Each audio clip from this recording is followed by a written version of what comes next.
Welcome and thank you all for being here today. I'm Deanna Palm, President of the Hillsborough Chamber of Commerce, and we are delighted to have with us Lozelle Mathai, who is the owner of not one, but two businesses, Closing Your Books and Body of Accounting, which I love the name of that business, Body of Accounting. So Lozelle, welcome and thank you for being with us. I'm going to let you share your screen, and you can take it from here. Okay, just give me a second. No worries.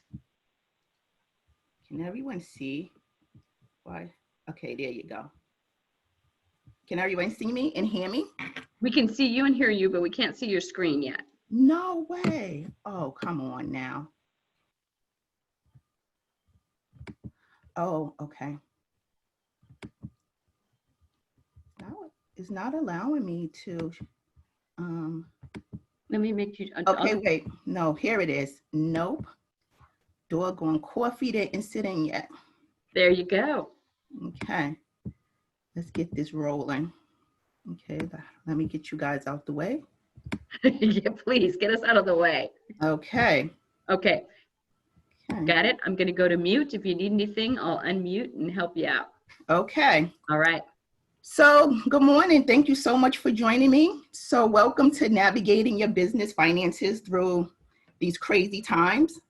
I'm just going to say that I renamed the COVID-19, the Corona, to Rona. She is sometimes my friend, sometimes not. So when I say the Rona, that's who I'm referring to. So like Deanna said, my name is Lozelle Mathai. I am the owner of two accounting firms. One is Closing Your Books, which is a financial management firm that concentrates on small and medium business. I provide part-time financial controlling services and CFO services. It's for business that want to stop being reactive and start being proactive with their cash flow. And I also have another company called Body of Accounting, which is just for the health and wellness industry. We provide bookkeeping and accounting industry, accounting education for the health and wellness, from spas, CrossFit, dance, mental health, nutrition, anything that's going to keep you well. But I'm mostly excited because I am a co-founder of the Black Advisory Business Council that just started in July with the help of the Chamber. We are 4 Black business owners that came together to support the Black community. So our mission is that we are a cultural specific council working to inspire, empower, and promote the economic growth and sustainability of Black businesses and professionals within Washington County. Our main goal is to amplify the effects of Black-owned businesses to provide them with support, awareness, and consultancy.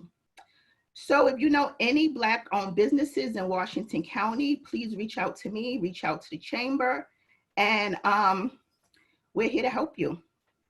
So let's get started. We have a lot to cover and we only have an hour. So as we all know, accounting and finance of a business is not the sexiest part, which is why it is often the part that gets the least attention. Bookkeeping becomes last. I only see my accountant during tax time. I only reach out to a bookkeeper or find a good one if I owe money, or I saw a webinar and I realized I needed to get serious. But in this case, in the Rona case, we can't do that anymore. If we don't have cash, we are not going to be able to be sustainable. So we have to get out the survival mode and get into the reality mode. We've been in this for 4.5 months so far. When it first happened, everybody was surviving. They couldn't believe it. What is going to happen? But now this is our reality. Rona is here. Either she's a friend or a foe, but we have to work with her so we could just overcome this and make some real decisions. So how do we do that? I've been looking at a lot of webinars and people I have people say, know your numbers, know your numbers. But if you're not a finance person, if you're not an accounting person, what numbers do you need to know? It's a little bit more than money coming in and money coming out. The thing is, can you afford to keep this business? Can you afford to keep this product, continue with this services. What happened last year or even before Rona came is different right now. It's going to be different going forward. So the one thing that I tell my clients that they need to know their break-even point. And what that is that it's the company's revenue. It matches, it equals to the cost and the expenses of the business. There's no profit, there's no losses, it breaks even. If you have, I'm going to use small numbers, if you have $500 in revenue and you have $500 in expenses, you broke even. That means the money that's coming in is meeting my expenses, okay? So it answers the following questions. How much money do I need to cover my expenses? Is amount in unit that needs to be sold and sales in dollars that need to happen. But if you Google the break-even point, the first thing that you're going to notice is that it's for manufacturing companies, people that make a product. But that's not necessarily true. You know, if I don't sell a product, I sell a service. Should I still calculate my break-even point? Absolutely. You know, it's necessary for all businesses. So what happens in accounting, everything is a formula from your P&L, from your balance sheet. So this is no different. So your break-even formula is your fixed cost. It is divided by your sales price per unit, subtracted by your various costs per unit. And we're going to go into that. That's a lot of words. And it really goes over folks' heads that are not accountants, that's not in the finance. But I'm going to break that down to you because I like to keep everything really simple. Okay. So before I do this, let's talk about when you sell services, which a lot of people do, is a little bit more easier. You don't have to keep up with inventory. You don't have to have a service. You don't have to deal with obsolescence or people stealing. But when you sell a service, you could calculate your break-even point by clients. So the question becomes, how many clients do I need to break even? How many clients do I need to collect money from to cover all the expenses? Okay. You could break it down by hours. How many chargeable hours do I need to break even?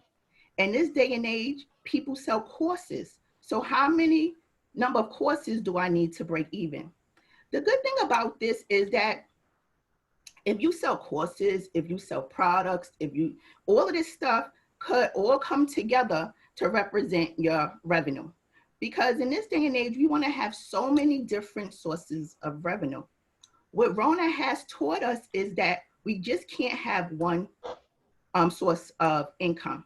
Because if you're in the service of the touch service, and when you were closed, you couldn't pivot to online. You know, it was not very easy because you have to touch your customers. Or there were some people, for instance, that do sell courses, but money is tight. They don't want to sell courses. So can I do something else for money to come in? So you have to look at all of those different streams of income to see what's making money and what's not. Because if you have all of these different streams of income, they're pretty much sharing the same cost. Okay. So the question becomes, what is cost? What does that formula means? So fixed cost is really, it doesn't change each month. It is fixed, meaning that that's the rent, your bookkeeping services, your insurance, your telephone, your internet. These stay the same every month. So the variable cost is cost that's changed. It changed based on a project. It changed based on the services. It just changes based on what you're doing. Okay, but Lozelle, how do I find these costs? You know, you're saying all of these words. What I recommend all of my clients to do before we get started is, especially in these times, is that look at last year's. So we're going to look at January all the way up until July and see what are all your costs. That's where you find them. Those are all of your expenses.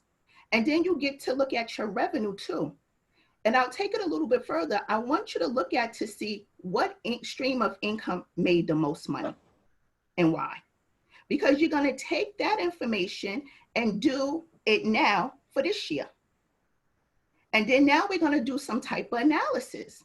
So remember, we go from January to June of this, July from last year, and January to June from this year. We already know things happened because Rona came along. But if last year your income, you made a lot of money in one source of income, and we're just going to say, we're just going to use the massage business. You made a lot of income in bodywork massage, and this year you're not. So what other source of income can you still do with the Rona? So now you have to figure out what's working and what's not working. That's for the income part.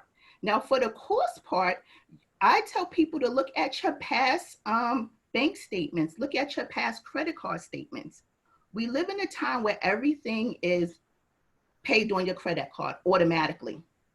And so you need to go through your credit card statements, your bank statements, your P&L, and see what's automatic. Because now you need to find out, do I really need that right now? You know, if you're part of all these different publications, are you really reading those magazines? If you're part of all of these different associations, were those associations communicating with you? Are they helping you through these troubled times? Because if they're not, then you're going to have to cancel them. Also, too, is that you have to really, if you're in a contract with someone and you call them and say, look, this is what my business is doing, can we renegotiate? And they say, no, your contract is over next year. You need to be writing a list to saying, I'm not doing business with them when this contract is over. And that's how you find the, what do you call it, the leak in the pipe. You have to go line by line by line, because $20 adds up, $7 adds up, and all of these little things would add up. But that's how you find the cost, through your P&L. It has to be up to date. Your books have to be up to date. And you also find the cost just looking at the details. The devil is in the details. Okay. Ooh. What happened? Okay. Cool. That happens. Welcome to World of Zoom. So, you know, sales and expenses have changed due to the Rona. So now what? What do I do? So when sales drops, you may not be able to meet your break-even point. So what are your options? Because if you're not making that break-even point, you're not going to be profitable. You're already starting with a loss. And when you start with a loss, it's very hard to recover. Because remember, the break-even points allows customers, your business, to know when its products or services is going to be profitable. So when revenue is below the break-even point, the company is operating at a loss. And when revenue is above, then it's operating at the profit. So if you're not making those sales, do you raise the price of products and services? It depends. And it depends on if your products and services is a luxury or a necessity. You know, people have lost their jobs. Folks are really, really struggling. And if you're not a necessity, people are not going to welcome the raise in price. So what do? I have seen some restaurants just downgrade their menu. This is what we got, and this is what you're gonna eat. This is what you're gonna choose from. And that's what they had to do. And I mean, some of this stuff, I'm a finance person, so I know if something gets raised by $1, but the average folks probably won't know that, but it was very minimal. I had a client that decided that she wasn't gonna raise her prices because she was only in the location for a year and a half.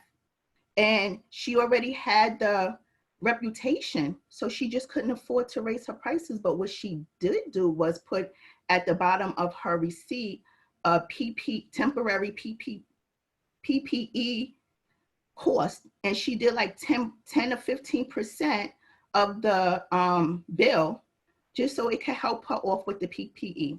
That was smart, and people are receptive to it. But, you know, my girlfriend went to her flower shop, and the flowers that she's been getting for 2 years every Sunday for her table went up by $15.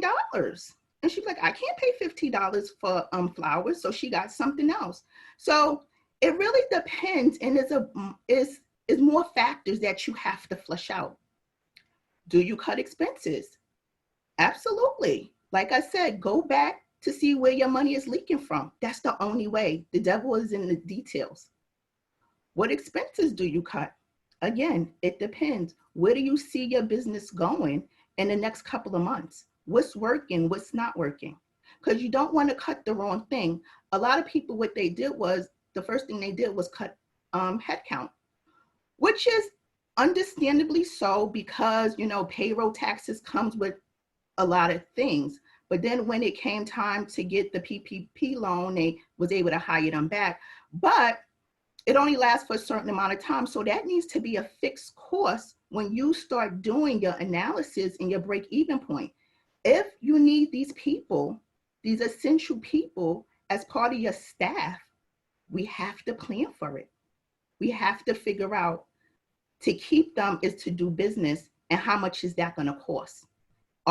Is my income and the revenue, whatever I do, is that going to cover this fixed cost? Because that becomes a necessity. So it's a bigger conversation just to look at one part of the line that has the biggest total and say, I'm going to cut that. Those decisions needs to be flushed out, and we'll talk about them later, how one decision affects something else. So you really have to get in the weeds of the numbers and do these formulas. So the next thing is the cash flow forecast and scenario planning. So what the cash flow does is allows a business to look forward, project the financial position based on payments, everyday bills, loans, deferments, and money coming in. It's a way for you to think ahead.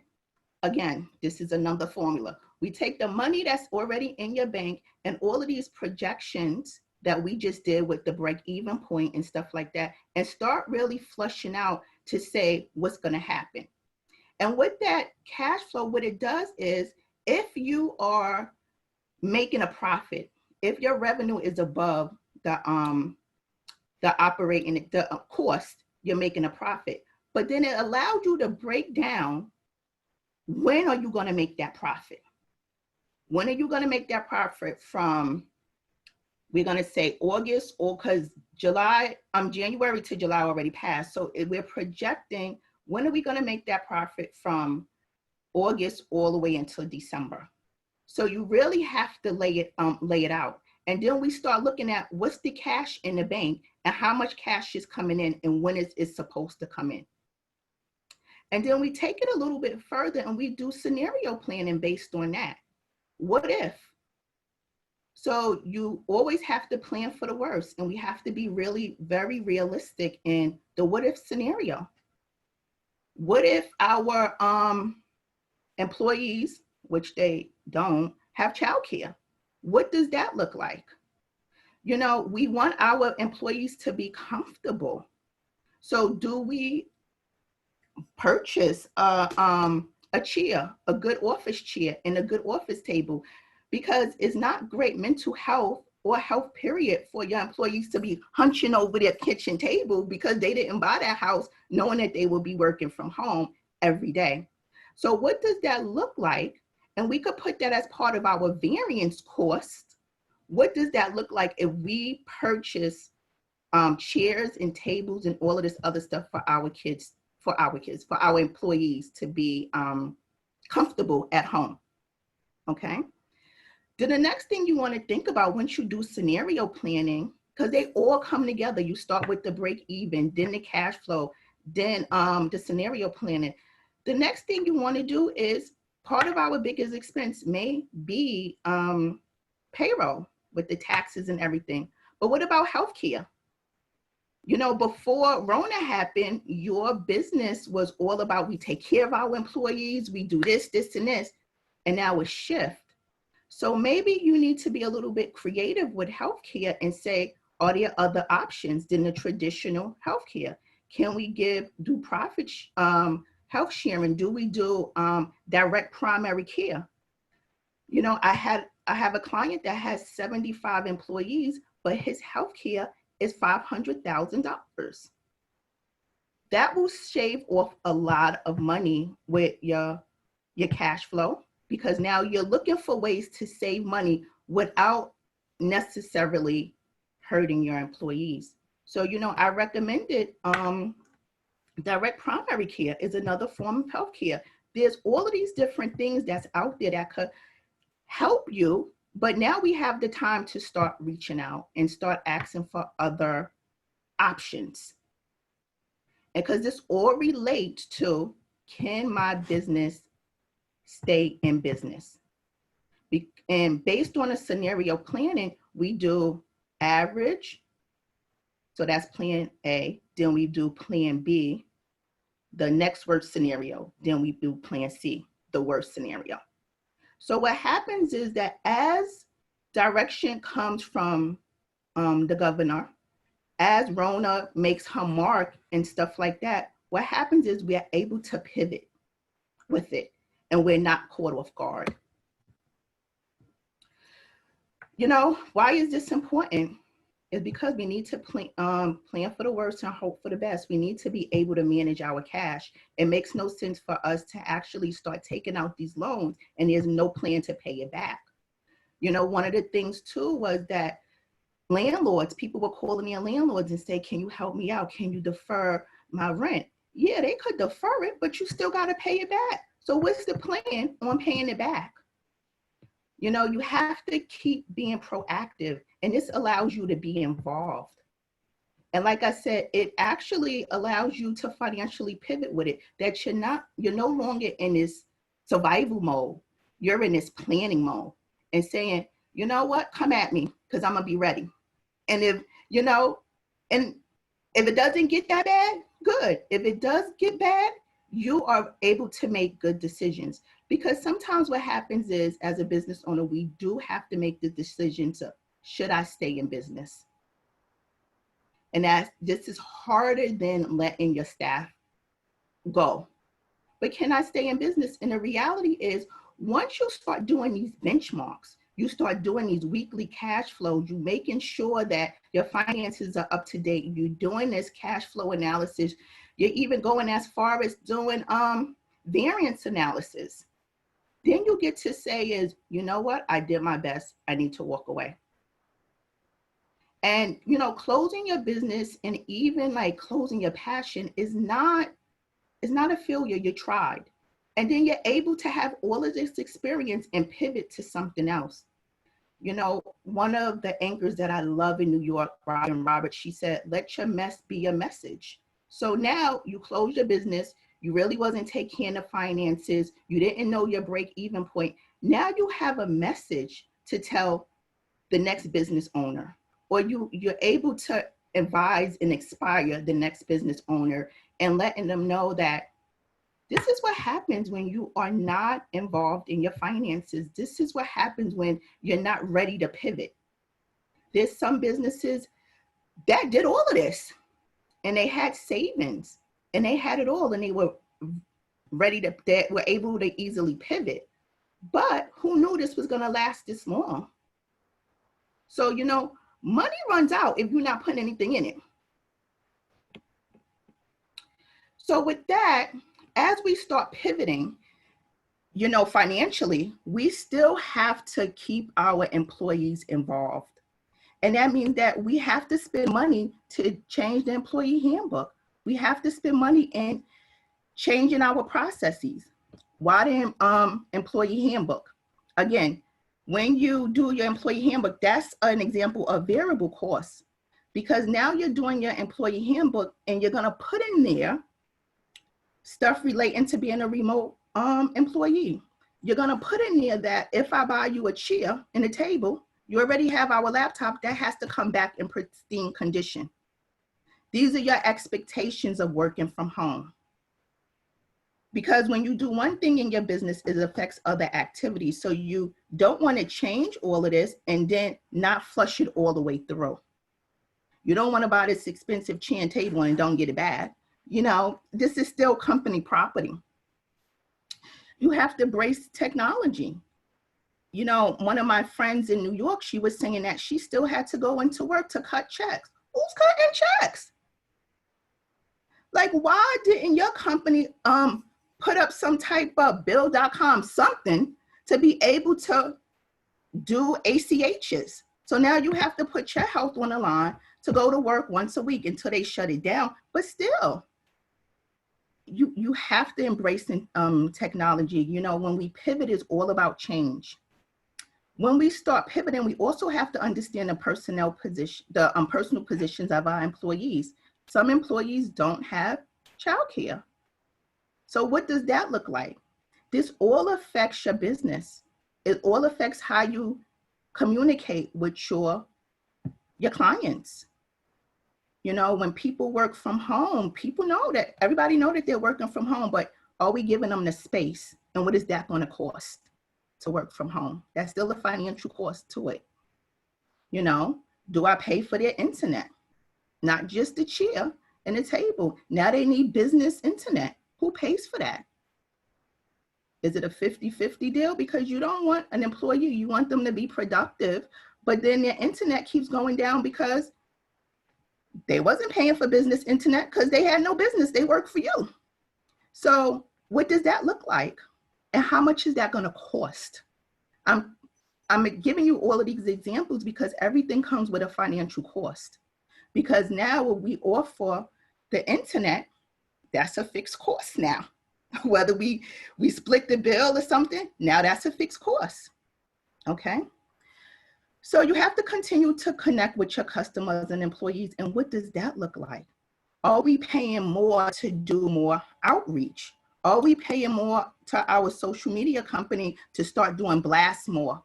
You know, are we just doing more sales? And how are we reaching out to them? Because, you know, we only could do 6 feet apart now in a restaurant, and we only already have a small space. What does that look like? How do we communicate to let them know we're open? So all of that comes with, it costs money, and that money needs to be planned for. So I gave you a lot in a short period of time, and this is my contact information. If you have any questions, these are my 2 businesses. And, you know, if you see at the bottom of the screen, my saying is, I want you to be dangerously in love with your finances. That's my hashtag. Is because if it's not just, like I said, it's not just knowing the numbers. Oh, I get my P&L and my balance sheet from my bookkeeper. And what does that mean? And this is another lesson, but profit doesn't necessarily mean cash in the bank. But that's another whole hour, and I don't have that type of time. But, you know, you have to dig deep. And I also tell my clients, I can't care more about your books than you do, because this is not my company. This is not my baby. But just wrapping this all up is that, you know, this is a reality. And you need to go back to just knowing, can you afford to pivot? Can you afford to still stay in business? What stream of income was making money and what wasn't?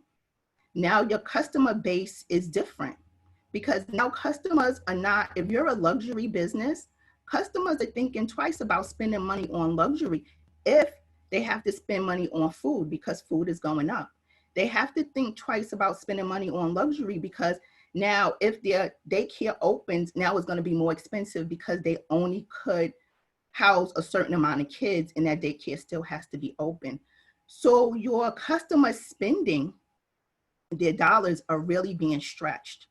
So when you decide to increase your services, it's a little bit more than that. It's not just about you. You want to continue to have your repeat customers, but you also want to continue to have new customers. You still want more market shares, but you have to flush it through and see if it's worth it. So if anyone has any questions, just come at me. Lozelle, that was awesome. And I'm sure that a lot of folks have questions. I know I have questions, but I'm going to open it up first and see if anybody else has questions at this point. So much information. Yeah, accounting is boring. I'm not going to lie. It's as boring as watching paint dry. But it is so important because without cash, if you don't have cash coming into your doors, if you're not collecting receivables, you can't function. So Aaron, who's on the call, is asking, I think you hit a home run with your Rona. What is Rona's full name? It's the corona, the coronavirus, Yes. but I just call her Rona because, she's here. We have to embrace her. We may not like her, but we have to embrace her. And this is why she gives us that what if scenario, because what if we close down again? Okay. But what if we don't? But what if we close back down again? What are we going to do? Are we going to be ready to pivot? Are we going to be financially ready for that? So that's what I just named her. Sometimes she's my friend. Sometimes she's not. She has pushed me for my well-being, knowing I could do much more than I thought I could. But then there's days that I just want to hug my friends. I want to go and see my friends and my family. Right? The Rona virus. I love it. Rita came up with. I think Rona's going to get her own meme. I think. I'm telling you, it's going to happen. So Lozelle, I have a question for you. We're right in the midst of watching the federal government wring their hands on what would be, the next stimulus package for small businesses. In your experience of working with small businesses, what is going to be the most helpful for business at this point? Is it just a small grant? Is it I can't even imagine. Is it rent relief? What does that look like? Well, I think it's more of opening up to just first come, first serve. I think it's opening up not until just like I know for Oregon, there was a grant, but you only could live in this, your business can only be in this particular area. And it was such a small amount. So there's so many people going for such a small amount. And then the requirements was kind of insane. You couldn't be a remote business, or how much money do you make personally? Some of these requirements are just, I don't understand, what does my personal income have to do with this? If everyone lived, and I'm going to say it, if everyone lived in Portland, I had a business in Portland, what happens to all the other places? We don't want to travel. So what happens to the grants in these other places for bigger grants? Right. So I think that if they're going to give out a grant, we need to give it out equally to every county. Right. Because just because I live in Yamhill, that doesn't mean I don't support a restaurant or an establishment outside of my county. Right. So I think the bigger question is that, as much as people do need money, I think the requirements need to be looked at, and the need is there, but sometimes the requirements just, people don't have a chance. Right. But I tell them to apply anyway. Yeah. I think that they should apply anyway. Even when it comes to the unemployment, people are still struggling to get their unemployment, which doesn't help businesses. Because just because someone is getting an unemployment, that doesn't mean that they don't want to take their children out to dinner. It doesn't have, or for them to have a cupcake, but if they don't have their money, how are they supposed to, funnel the economy? Well, to your point of, up until I think July 26th, everybody was getting an additional $600 a week, which those dollars then go back into the local economy. Exactly. And all of a sudden that faucet's turned off, and that, those businesses that were benefiting from folks that had, a few more bucks in their pocket, now, that customer's gone. Exactly. And it goes back to, is your business a luxury or a necessity? Because food prices are going up. So if I have a little bit of cash, I got to feed my kids. I got to feed my family. So that takes away from the luxury part. Right. I'm sure in your business, with being focused on wellness and yoga and those types of things, that that type of service business, you've seen that a lot. I'm sorry, what did you say? I said that your body of accounting work, you're focused directly on the customers that, or the businesses that have customers that are making those kind of decisions about, you know, luxury and safety and those kinds of things. So those businesses, I imagine, are really hit hard in trying to figure out, you know, how do they keep going on and build consumer confidence with their their practice and Oh, how, absolutely, especially with the massage industry.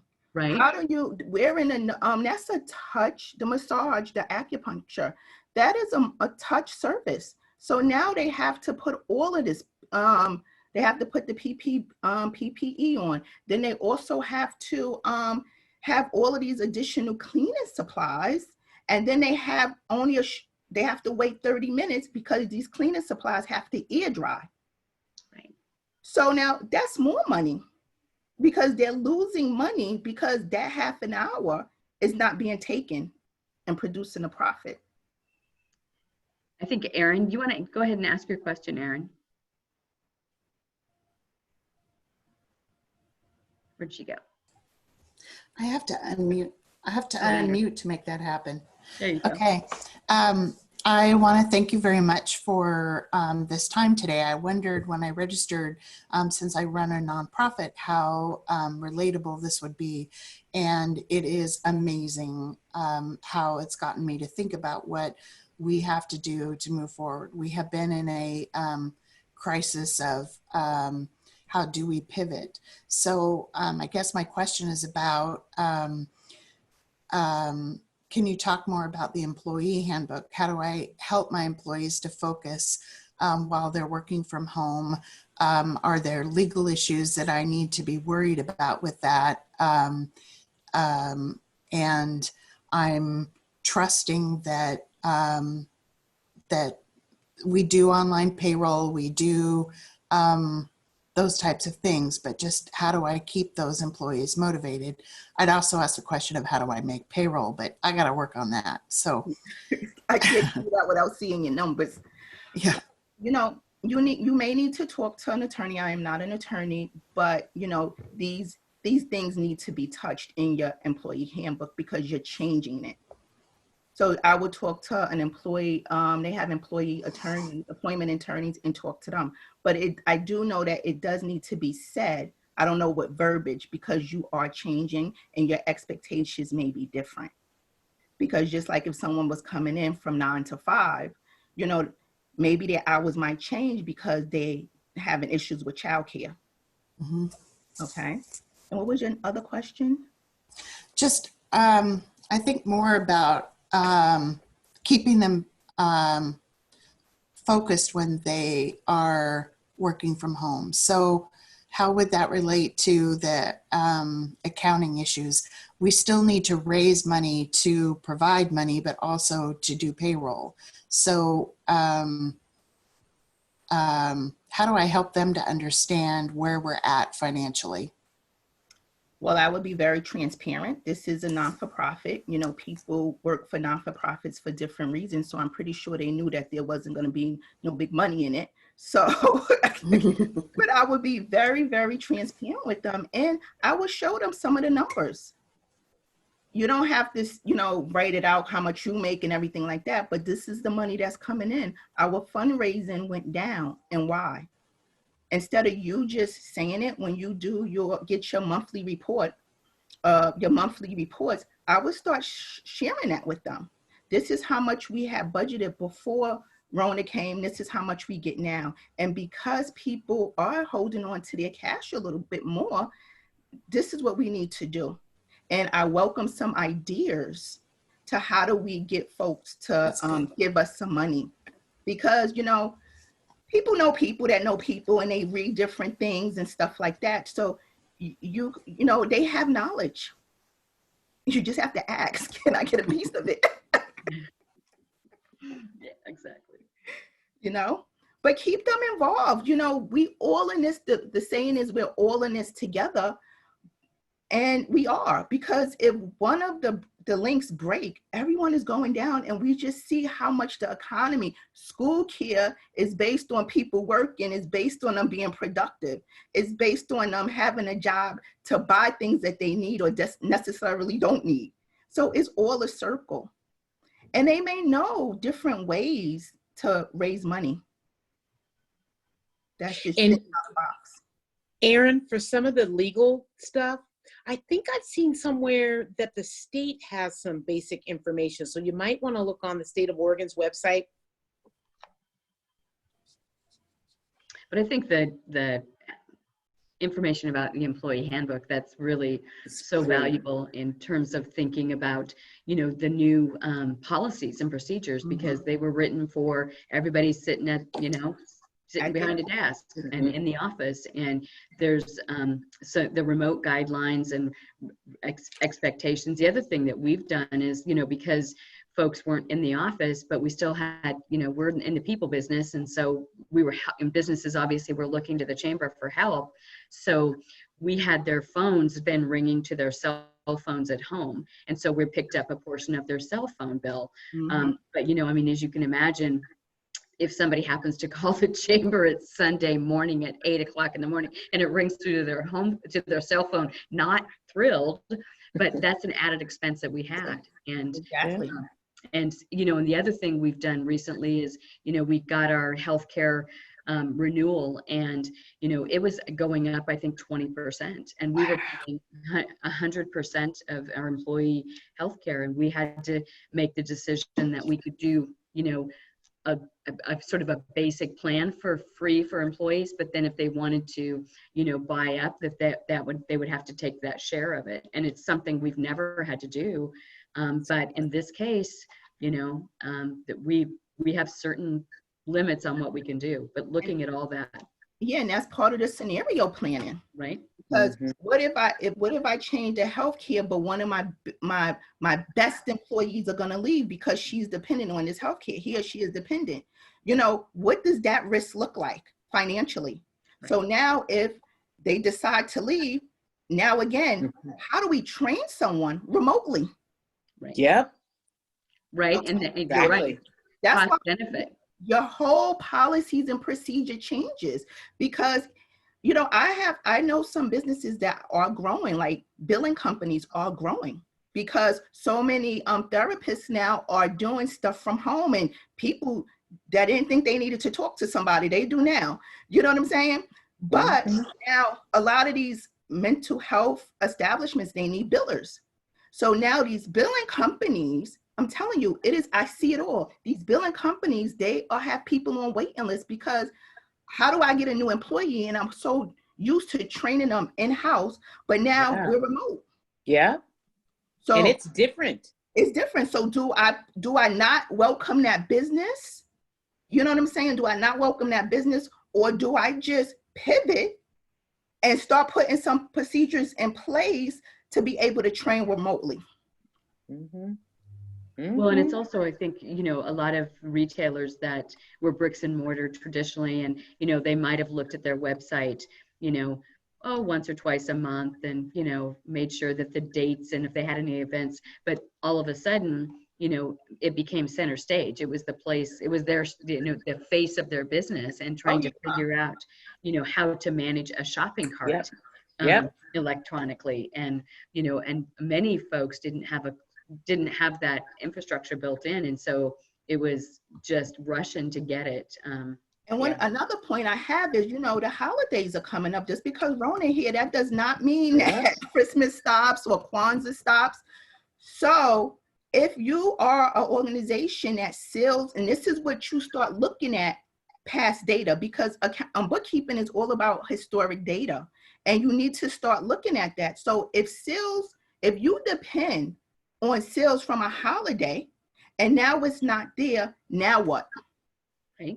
Because people have lost their purchasing power. So Christmas may not look the same like it did last year in households and in businesses. So can you ride that out? We were talking to some retailers that, you know, in January, they normally buy their spring stock, right? So they made purchases January, February, planning for this spring sales. And of course, that's when the doors closed, and they've got all this inventory and the inventory bills and no sales happening. And that was just a real conundrum in terms of, how do I buy my inventory? To your point of thinking about holiday sales and Christmas sales, what's that going to look like from how much inventory am I going to purchase based on, trying to read the tea leaves of whether or not we're going to, stay open. Is it going to be better? Are we going to be in phase 2 by Christmas? Should I buy more? So it's one of those things that everyone has to come to the table. And like you said, this is not, oh, I'm a small business. Oh no, my bookkeepers handle that. No, you really need to start doing some analysis, and you really need to start bringing everybody to the table. Folks that are working in your business that may not have anything to do with that, but we're reading a lot. We're doing a lot of free webinars. We are we are looking for conversations, and people know more than you think. So if you have a company, you have to bring everybody to the table to flush this out, because there's no right or wrong answer. But what you're trying to do is just be prepared for the worst. Yeah. Yeah, I say, it's not like there's a blueprint on on the bookshelf that says, here's what to do in a pandemic. We've never done it before. So we're all kind of like, I don't know, what do we do? Do we buy this? Do we buy half the amount of supply and then run out? Do we, I've been to, a restaurant, and their beer list is quite lengthy, and you order a beer, we're out of that one. And they're just trying to figure out what the right recipe is for the customer base, and that's not a position a restaurant wants to be in, is running out of anything, but also they can't be in the business of throwing anything away. It's tough. It really is. And there's no right or wrong answer. And this is sometimes what I tell folks, you're gonna have to really think about, is it worth still being open? Because you may have already had some of this debt, but I would rather you walk away with $30,000 debt than $60,000 or no debt at all. Right. But you have to make that decision. Is this feasible for right now? To your point of the rent, if you're getting rent relief, but it's hitting at the back end of the lease, or it's hitting, now to your point of the math problem of, if that hits in let's say October, and I've got rent and a half because I'm paying for my 1 month I couldn't pay over 2 months. Exactly. Now all of a sudden I've got to see how many more clients, or I've got to sell how many more products. Yep. And that's why this break even point, this break even is so important, because everything decides if the money is coming in, is how stable, and if this products or services is needed right now. So you may have to just focus on, there's some massage therapy places that didn't take insurance, but now they do. Right. You don't sometimes you don't have the luxury to say cash only. You have to get credentialed, and you have to get on these insurance panel, because you know what? When people come and the insurance company is paying for it, it becomes a need, a necessity, not a luxury anymore. Right. And then people will come, and you may not get your money right away, but it's still coming. So what happens is, when you're cash based, the money is coming right now. But then when you do the insurance company, it might come 30 days later, depending on if you do your notes real fast, but it's still coming. So now we have to change the cash flow to, instead of August, now we have to change the cash inflow to September, but it's still coming. I tell folks too, if you get paid up front, if you are a therapist, and don't just wait until you forget to let them pay their deductible or their copay. I had a client who was a speech therapist. All of a sudden, the world stopped. Corona came. She had all this time and realized she hadn't billed out almost $4,000. And then she was like, "Oh, well, I'm gonna send them to collection." No, you're gonna look crazy, because they owed you this money since July. Right. We're in March. Their sense of urgency is not, this is not your, they don't have any money. Right? You know what I'm saying? That's your sense of urgency. They're not going to stop what they're doing. People are waiting for checks. People don't lost their job. You think because now you have the time, it's 7 months. Mm-hmm. Well, and especially for these like luxury services and wellness, massage, things like that, being very clear about the cancellation policy as well. Exactly. And having, that credit card on file that you can, if somebody cancels, because that's what's happening a lot is somebody's like, yeah, okay, I'm ready to go into the nail salon, right, and get my nails done. And the closer the date gets, if you've been in your house for 4.5 months, that first step out the door is a tough one. And, you might decide, okay, I'm gonna wait. And you hear something on the TV that scares you, then, that business is out that space that they could have had a customer and out the cash. Exactly. So again, that's how you have to pivot with changing. Your policies have to change. And then you flush it through. How many people are going to be willing to take, give me their credit card over the phone to just get their nails done? So there's all of these different what ifs, right? Mm-hmm. There's all of these different what ifs. So, but you have to flush it out and be prepared to take that risk. So what you're doing is you're trying to minimize the financial risk. There's always risk. You're in business, there's always risk. But what you're doing is trying to minimize and be proactive to be prepared for the risk. What it says to me is that it's empowering, right? There's so many things out of our control. And this is a way for us to have a bit of control, is to know our numbers and then feel empowered by the fact that, I know my numbers and I have scenarios that I've played out. So like to your point, Rona, come get me, because I've built, come get me. Because at this point, you can't be afraid. She done Right? been here without a survivor mode and be like, look, I'm ready for you. Wherever which way it comes, you're not going to catch me with my pants down anymore. And exactly. Yeah, I think that, to me, it's very empowering if you are in control of your finances and it's not something you're handing off to somebody and Exactly. saying, interpret where we're at, right? Your bookkeeper is going to do the day-to-day, but ultimately you have to be able to interpret what that means for how you move forward. What steps you take have to be based on your clear understanding of your own numbers. Exactly. And I always hear, people, I'm not good at math, I don't like numbers, but you know what? Suck it up. There's not every part of the business that you're gonna like. But Lozelle, you made it very easy. Thank you. You did. You made it very easy and very straightforward in terms of, don't get so caught up in, the line items. Just understand the basic, parts of your business that impact your business. How are you going to make money and how do you have to spend money? Yeah, how do you have to spend it now? Because we have a lot of additional cost. But that's it. Any other questions? I just have a comment.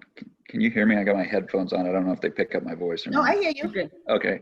I really like the part about Rona, because we always joke that we have a silent partner in the tax man. So now we have a third silent partner in Rona. But I don't think the tax man is ever going away. Hopefully Rona goes away at some point. Really? Yeah. But I do like the scenario planning. Because we're a property management, so we have one form of cash flow, and it's rent coming in. And we did all our scenario planning. Of course, like every business, we panicked when it first happened, stopped everything, didn't spend any money. And then we saw, okay, there's light at the end of the tunnel. And so we started working back into expenses and stuff. And then, these rent moratoriums get pushed out a little bit more. So then we, once again, have to scenario plan again. So I think the concept of scenario planning is not a one-time only. It's nearly a month to month. Oh, yeah. And then you also have the 2 a.m. wake up when you think about something. Then you have that's when you do your best, or we do our best worst case scenario planning, is when you're laying there wide awake, panicked in the middle of the night. So. Oh, yeah. I But mean, like it's you just, said, it's eternal. yeah, it's not a one-time thing. You have to keep working at it because our direction is coming from sources that's out of our control. Like the rent, that's not in your control. Things change from the governor's office. But, like I said, with the weekly cash flow, you have to be able to manage that cash. And if that means weekly right now, that just means weekly right now.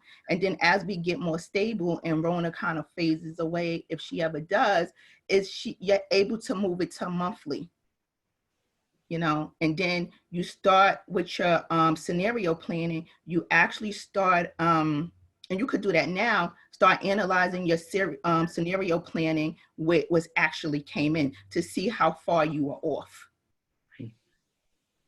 Yes. Because so now, when you do that, now you're making you more comfortable with your educated guesses, with your financial guesses, and you be like, oh, we were way off. Why? Oh, we really hit the nail on the head with that. So then you get more comfortable with projections because now you're more comfortable with the way the world is turning, and it becomes your reality now. Yeah, and I think a lot of businesses too that are limping along, I think have gotten to the point, at least on our end, we've just gotten to the point like, okay, maybe this 2020 is a washed year as long as we stay making payroll as best we can, and it's not going to be a profitable year, but hey, we're still all working, we're still in business. Let's plan for a 2021 or at worst a 2022 where we can get back to some future planning for profitability and that kind of stuff. So, that's a hard conversation to have. And I think there's also that conversation that a lot of businesses need to have of, do I shut the door and wait for this economy to come back around and go back at it again before you destroy your credit or that kind of stuff. Or destroy your marriage and destroy your personal finances. I have a client that, because of this and because of her business, she might have to file bankruptcy personally. So when do you draw the line?